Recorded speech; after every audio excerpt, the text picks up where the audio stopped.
When people present to see a psychologist, often they're going through quite dark times, understandably. And when people are facing any crisis or challenge in their life, I often think of it in terms of the 4 stages of change, which is natural to any form of change in everyday life. And the 4 stages of change are like this.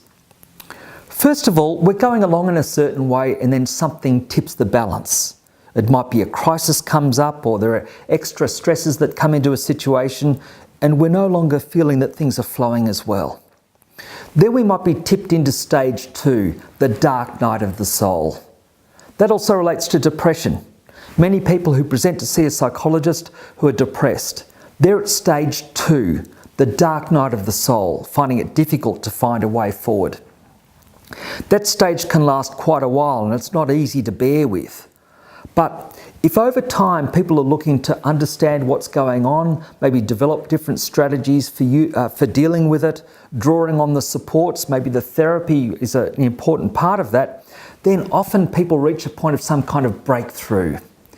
That might be more sudden at times with an aha experience, now I can see a way forward, or it might be through more gradual incremental change that leads to a gradual turnaround. But then we get to stage 3, some kind of breakthrough, and we feel we've got a new direction. Then stage 4, very important, is consolidating that new direction and drawing on what we've learned to bring that into our everyday life. Then sometimes we look back over this and we can look back and see that having gone through a crisis in the first place led to some good coming out of it. We might have grown in some way or adapted our circumstances to suit ourselves more. So as a psychologist, we're not so distressed for people often if they're presenting at stage 2, the dark night of the soul. Often we see that as a promise of adaptive changes to come.